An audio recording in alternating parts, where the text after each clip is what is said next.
आपका बहुत बहुत स्वागत, प्रणाम। हमारे मित्र दीक्षित जी, इस ग्लोबल समिट के प्रमुख आयोजक, सुभाष कपूर जी, अध्यक्ष कार्यक्रम के, आपका नाम बहुत सुना है, आपका सनातन प्रेम भी सुना है, आपका बहुत अभिनंदन। अनुज गोयल जी, सीमा उपाध्याय जी, आपके बारे में भी बहुत सुना है, आपकी चिंता दूर करेंगे दीक्षित जी, मुझे पूरा विश्वास है। राजेश गुल्ला जी, गोविंद राम अग्रवाल जी, यतीन्द्र शर्मा जी, सभी प्रतिनिधि बंधुओं, आप सबों को बहुत बहुत नमस्कार, बहुत अभिनंदन।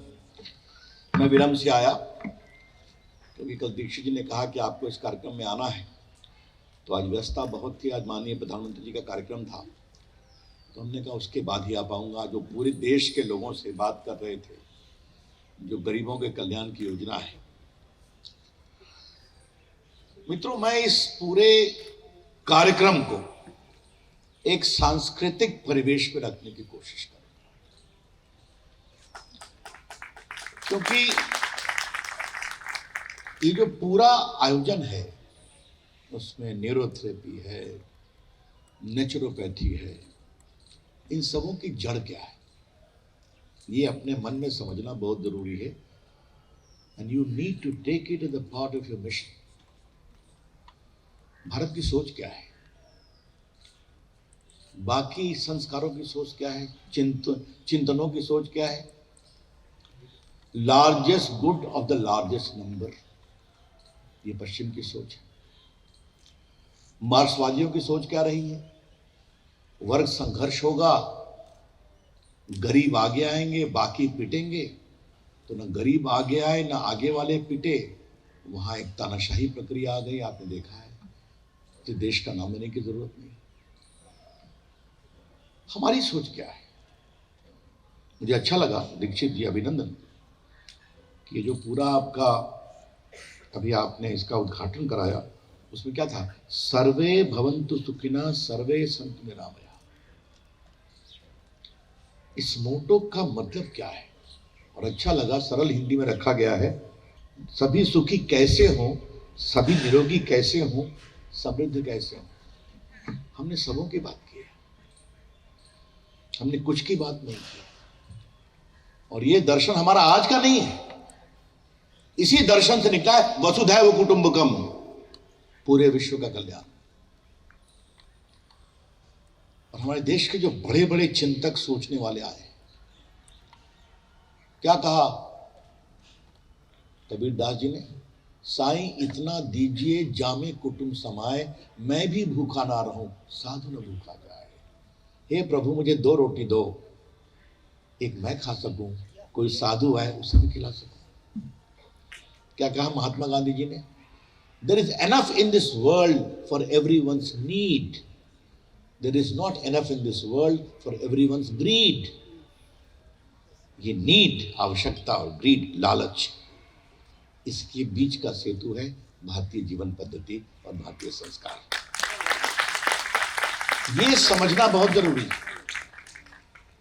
और देखिए, मुझे बहुत अच्छा लगा कि इस पूरे आयोजन में पर्यावरण के साथ न्यूरोपैथी, नेचुरोपैथी, श्वास क्रिया, बाकी क्रियाओं का समावेश और समन्वय कैसे हो। जब हम इससे फिसलते हैं तो क्या नतीजा ढूंढते हैं।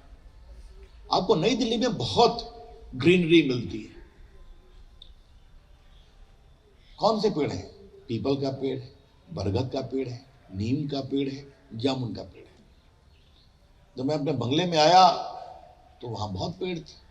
मैं उसी बंगले में काफी दिन से रहा, तो सामने बरगद का पेड़ है, फिर नीम का पेड़ है।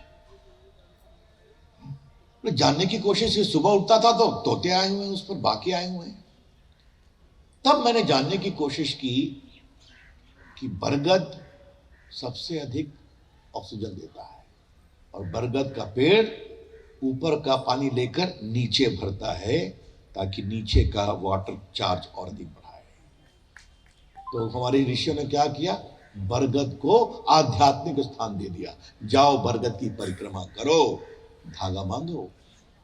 हमने पीपल को भी वही किया, क्योंकि पीपल ऑक्सीजन देता है, नीम मेडिसिनल प्रॉपर्टी देता है।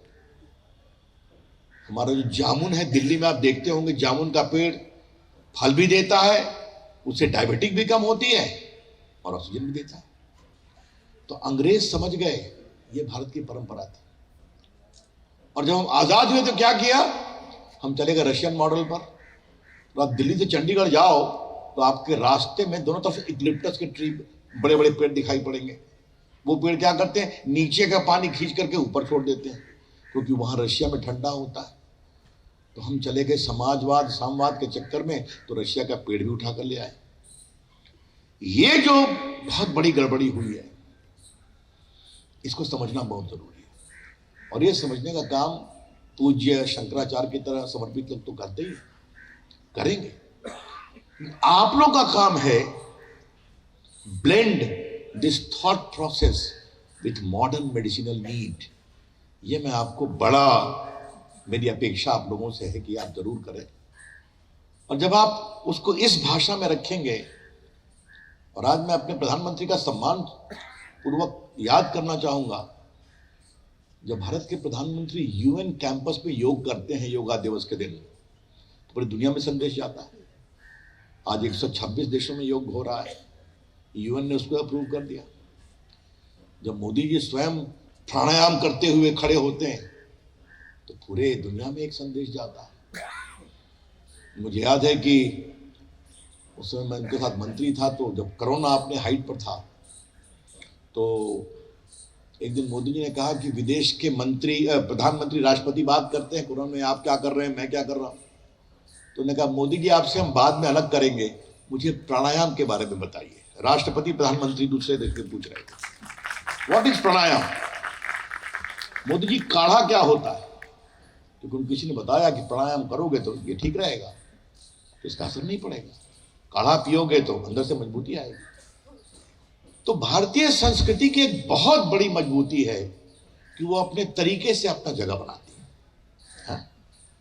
तो आज जब ये ग्लोबल समिट आप कर रहे हैं, इस बात की आप जरूर चिंता करें कि आपका काम स्वस्थ भी रखना है, आपका काम निरोगी भी बनाना है, और आपका काम भारतीय संस्कृति के मार्ग को प्रशस्त भी करना है।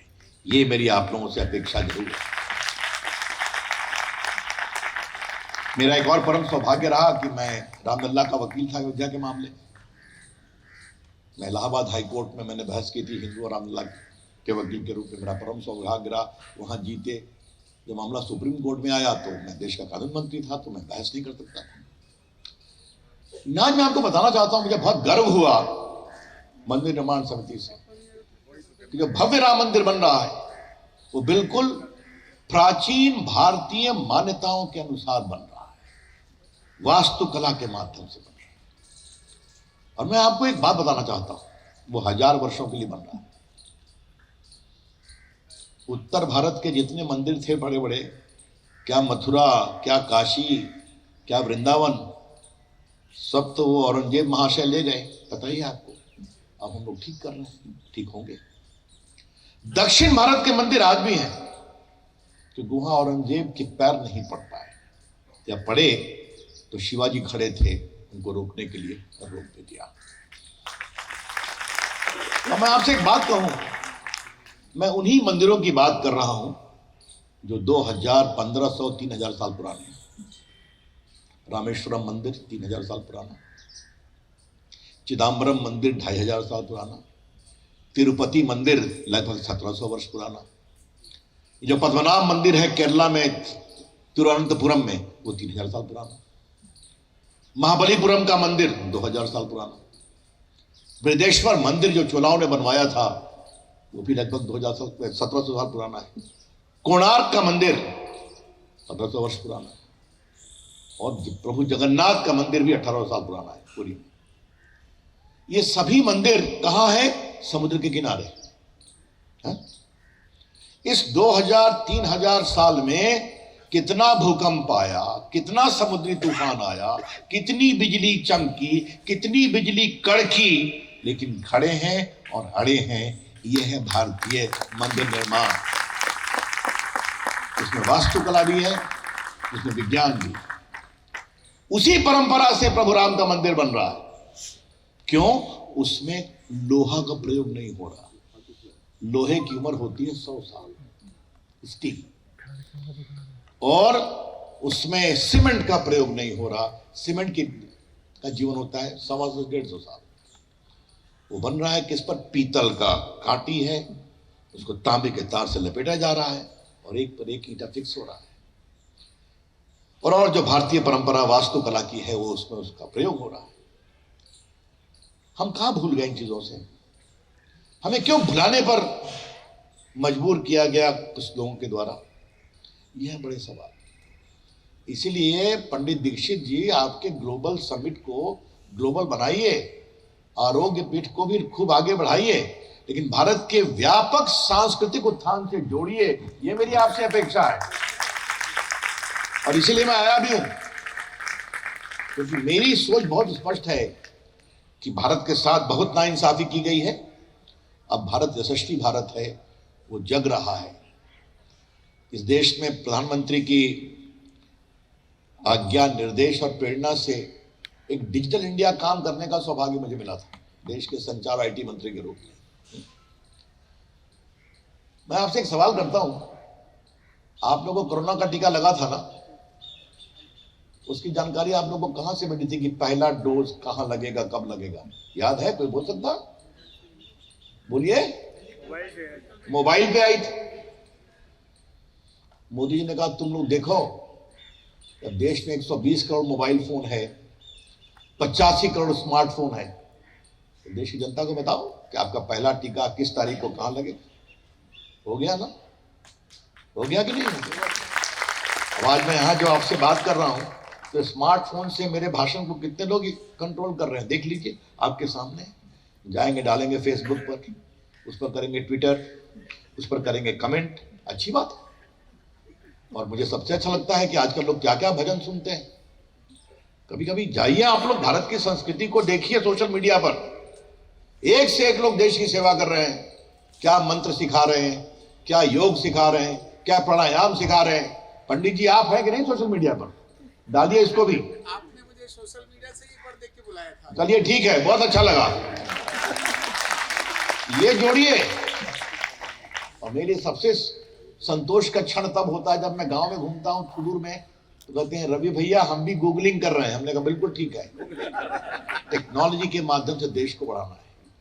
तो हर मॉडर्न टेक्निक को लेना है, लेकिन संस्कार के खंभों को कमजोर नहीं करना है। साधु न लोग आ जाए। तो ये संस्कार मुझे पूज्य शंकराचार्य जी क्षमा करेंगे अगर मैंने कुछ सीमाओं का अतिक्रमण किया है, लेकिन मुझे लगा कि आज के दिन मैं आप सबों का बहुत अभिनंदन करता हूं। Become the brand ambassador of A vibrant India, become the brand ambassador of A resurgent India. एक उदयमान भारत, साक्षर भारत, स्वस्थ भारत, सुसंस्कृत भारत का प्रति बनिए।